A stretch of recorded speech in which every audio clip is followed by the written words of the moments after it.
Okay. अब भाई हम लोगों ने जो सी में मेरे हिसाब से फंक्शन का टॉपिक बाकी रह गया था, तो वो आज अब फंक्शन का टॉपिक को कंटिन्यू ले लेते हैं। कि लास्ट में हमने देखा ये हमारा वॉवेल्स और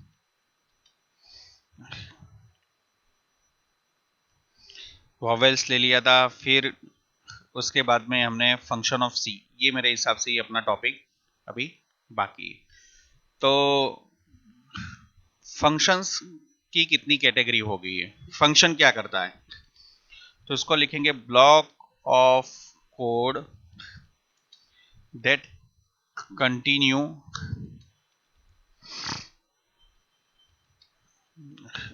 सम task. Block code that continue से ज्यादा परफॉर्म सम टास्क, कुछ टास्क को क्या करेगा वो परफॉर्म करता है, बरोबर। तो वो ब्लॉक ऑफ कोड को क्या कहते हैं हम, वो पर फंक्शन बोलते हैं। ओके। फंक्शंस के अंदर में category, first no argument and no returns. अब ब्लॉक ऑफ कोड परफॉर्म, पहले ये कैटेगरी की बात मैंने लिखी, फिर इसके बाद में हम लोग एक्सप्लेनेशन के लिए इसमें जाते हैं, ठीक है। इसके बाद हम आगे प्रोसीड करेंगे।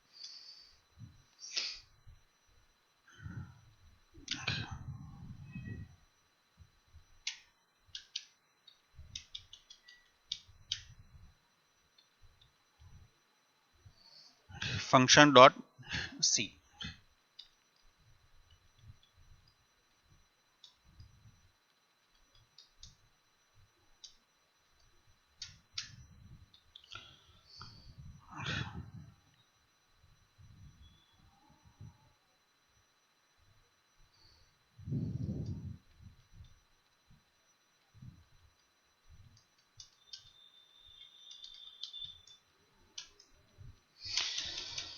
ये हमारे पास में स्ट्रक्चर है, तो अब इसको हम कैसे करेंगे।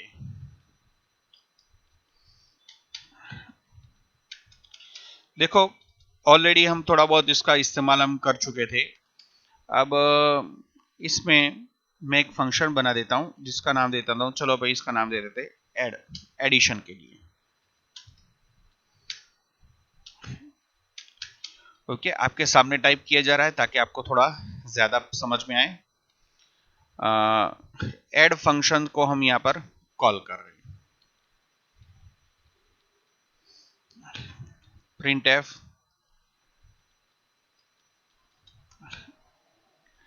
ऐड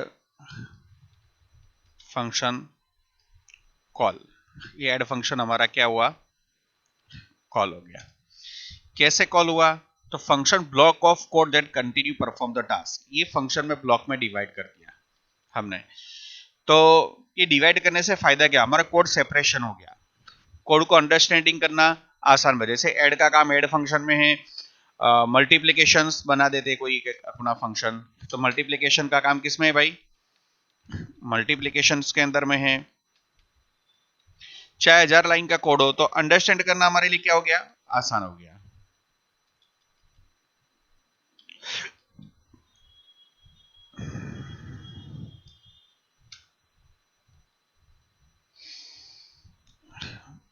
ये मल्टीप्लीकेशन हमारे लिए क्या हो गया भाई, आसान हो गया। तो ये ब्लॉक ऑफ कोड है, ये ऐड है, फिर इसके बाद में मल्टीप्लीकेशन से ये हमारा ब्लॉक ऑफ कोड है। तो दोबारा कॉल, तो मल्टीप्लीकेशन का हमें कोड में कुछ भी एरर आई सॉल्व करना था, इसी ब्लॉक ऑफ कोड में हम चेक करेंगे। मल्टीप्लीकेशन में कुछ हुआ तो इसमें चेक करेंगे, एडिशन में हुआ तो इसमें। तो हमारा क्या हो गया, अंडरस्टैंडेबिलिटी इजी बन गई, ब्लॉक ऑफ कोड में डिवाइड हो गया, कॉम्प्लेक्सिटी इजी बन गई। तो ये सारे के सारे बेसिक एडवांटेज है। तो फंक्शन को हम डिफाइन कहाँ करेंगे, मेन के बाहर। अब देखो यहाँ पर ऐड है, तो मेन के बाहर कॉल हो गया, ये ऐड फंक्शन का आउटपुट आ गया। फिर मल्टीप्लीकेशन आया तो मल्टीप्लीकेशन कंपाइलर घुसा, उसका काम कर दिया, फिर वापस वो कंपाइलर मेन के अंदर में आ गया। ठीक है, अगर मैं यहाँ क्लियर स्क्रीन करूं, वापस एक बार रन करके बताऊं,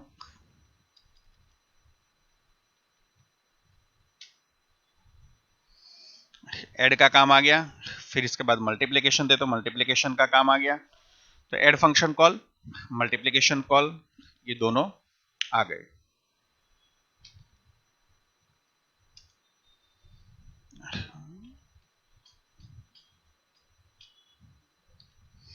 ऐड फंक्शन कॉल और मल्टीप्लिकेशन कॉल दोनों चीज हमारी इसके अंदर में आ गई। ओके, तो ये हमारा ऐड फंक्शन कॉल हो गया, इसके बाद में मल्टीप्लिकेशन कॉल हो गया। तो दोनों फंक्शन हमने यहाँ पर डिक्लेरेशन कर दिए और उसका डिजायर आउटपुट हमारे पास में आ गया है। ठीक है,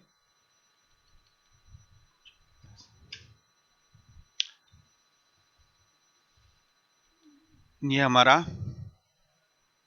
फंक्शन का यूज आ गया है, ऐड फंक्शन। ये हमारा आ गया मल्टीप्लिकेशंस।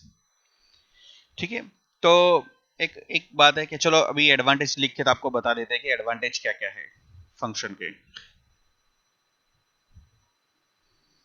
ये सेकंड में बता रहा हूं, इसके एडवांटेज के बारे में थोड़ी डिस्कशन करते हैं, तो उसमें कई बार इंटरव्यू में पूछ लेते हैं बेसिक क्वेश्चन भी।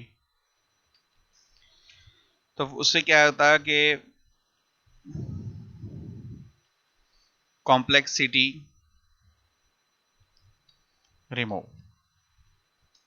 कोड बहुत सारा लंबा है तो वो खाने खाने मेन में लिखा हुआ है, सारा का सारा कोड अगर मेन में लिखा हुआ है तो वो कॉम्प्लेक्स हो जाता है code. Understandability easy, understandability easy बन जाती है। इजी टू फाइंड एरर, तुमको पता है कि कौन से जगह पर एरर आई है तो उसी में कर तुम्हारा मतलब एरर को तो फाइंड कर सकते हो। ओके,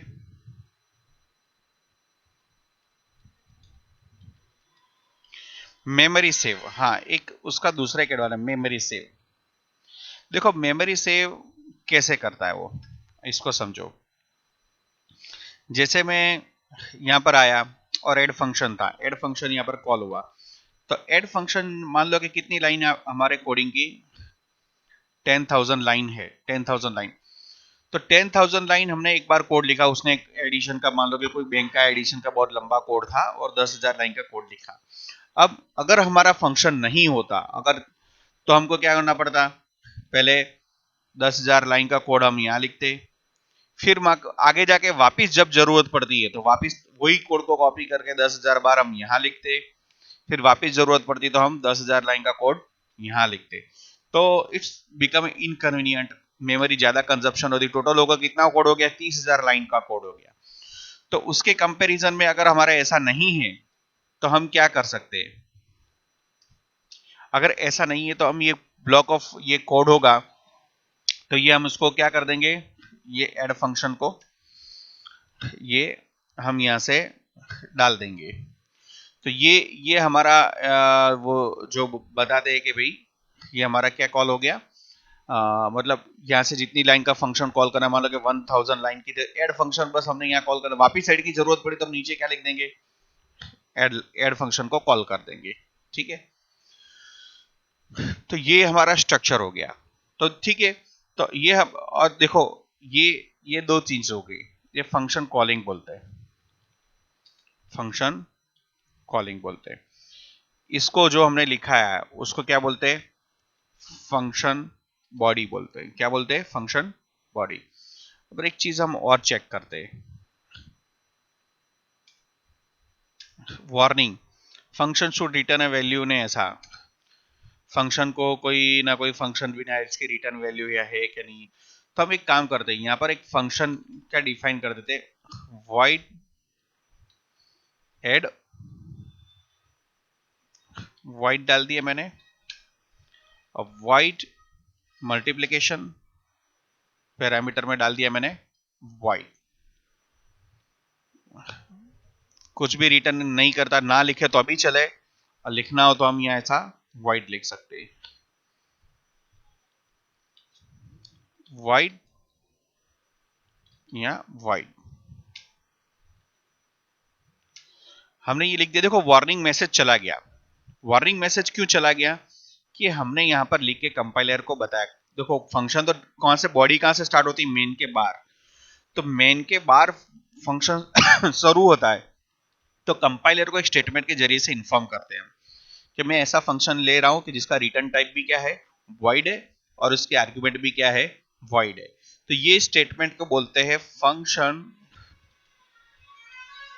प्रोटोटाइप, इसको बोलते हैं फंक्शन प्रोटोटाइप।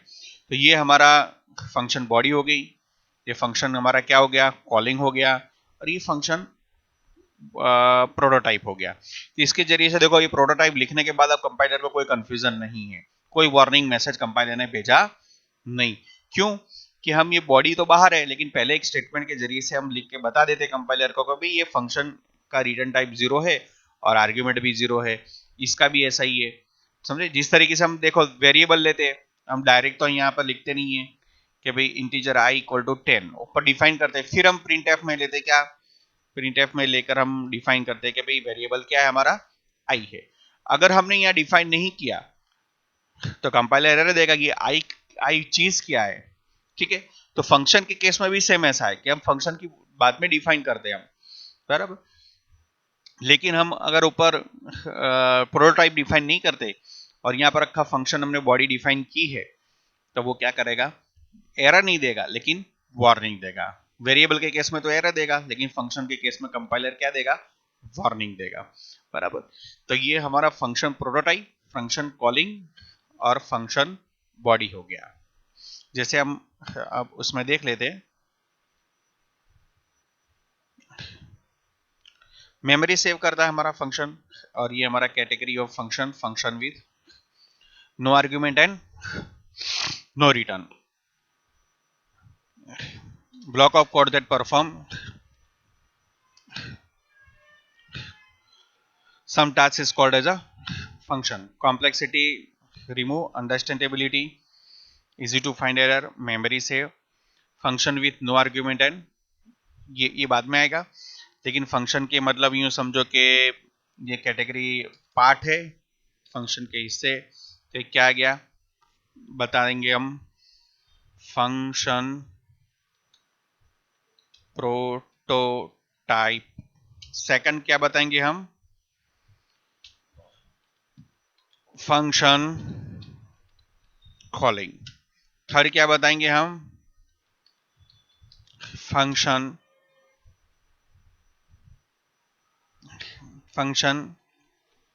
डेफिनेशन, बराबर। या फंक्शन हम इसको दे देते चलो आसानी से, बॉडी। ये तीन चीज हमारे फंक्शन के पार्ट हो गए, ये एडवांटेज हो गई, ये कैटेगरी ऑफ फंक्शन हो गया। ओके, तो ये हमारी फर्स्ट कैटेगरी हो गई, और इसी का एग्जांपल लिया था हमने with no argument and no return. तो जो हमारा ये डेमोस्ट्रेशन था उसके ऊपर मैं लिख देता हूं, ये एग्जांपल हमारा क्या बन गया, no argument with no return. ये हमारा नो आर्ग्यूमेंट और नो रिटर्न का एग्जांपल हो गया। चलो अब बताते, अब ये कैटेगरी हम ले लेते हैं सेकंड में, आर्ग्यूमेंट बट रिटर्न। फंक्शन की आर्ग्यूमेंट हमारी लेंगे हम इंटीजर i, और मैं यहां पर अब प्रिंट एफ में डिफाइन कर देता हूं, print F %d of i।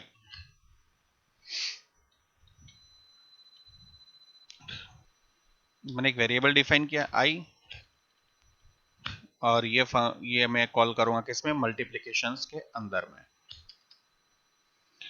मैं ये कैटेगरी में फॉलोअप करूं, और ये i इक्वल टू 10, और मैंने यहाँ i को पास कर दिया। ठीक है, तो ये आर्ग्यूमेंट बट नो रिटर्न, ये हमारी कैटेगरी क्या है, argument but no return value. Value लिखो तो वैल्यू लिखो, आर्ग्यूमेंट नो आर्ग्यू इसमें था, कोई भी आर्ग्यूमेंट नहीं थी, कोई भी रिटर्न नहीं था। अब मल्टीप्लिकेशन में आउटपुट कैसा आएगा देखो, ध्यान रखो,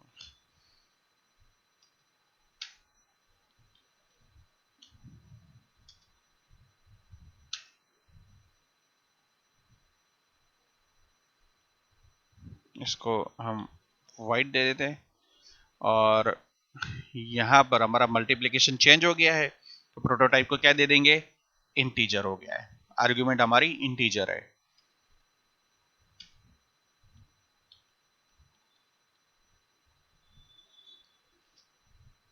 ये ऐड फंक्शन कॉल हो गया। अब देखो ये 10 वैल्यू है, 10 वैल्यू हमने मल्टीप्लीकेशन में पास की इसको, ये जो इंटीजर आई लिखा है उसको आर्ग्यूमेंट भी बोलते हैं, उसको पैरामीटर भी बोलते हैं। तो 10 हमने मेन में से पास की और उसने यहाँ पर पास की, आउटपुट 10 आ गया, ठीक है। तो ये आर्ग्यूमेंट थी लेकिन रिटर्न वैल्यू नहीं थी इसमें, ओके। तो ये हमारा डेमोस्ट्रेशन क्या हो गया, argument but not return, no return value. अब रिटर्न वैल्यू करनी है हमको इसमें, तो इसी प्रोग्राम में हम थोड़ा मॉडिफिकेशन करेंगे। तो ये जो नया सेशन हमारा ये है, उसके पहले बस अपने आर्ग्यूमेंट तक का डिफरेंस हम जो बताना चाहते हैं वो बता देते, फिर इसके बाद में हम आगे बढ़ते हैं।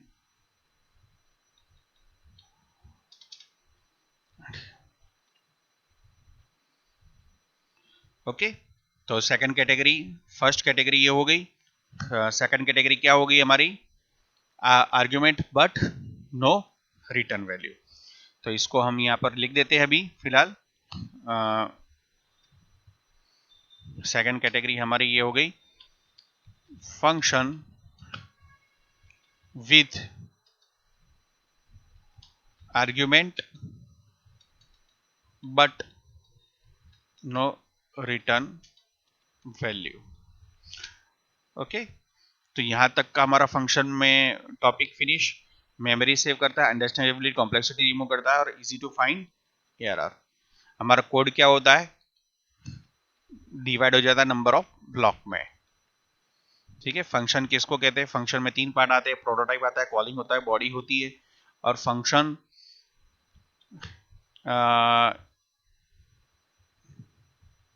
ब्लॉक ऑफ कोड है, ब्लॉक ऑफ कोड है that perform some task is called function, बराबर। तो इसके पार्ट है वो आपको दिमाग में होने चाहिए, एडवांटेज पता होना चाहिए, और कैटेगरी, 2 कैटेगरी अभी तक हमने ले चुके हैं हम। Okay, thank you. तो अभी हम नेक्स्ट वीडियो में आगे फंक्शन की दूसरी कैटेगरी को देख लेते हैं।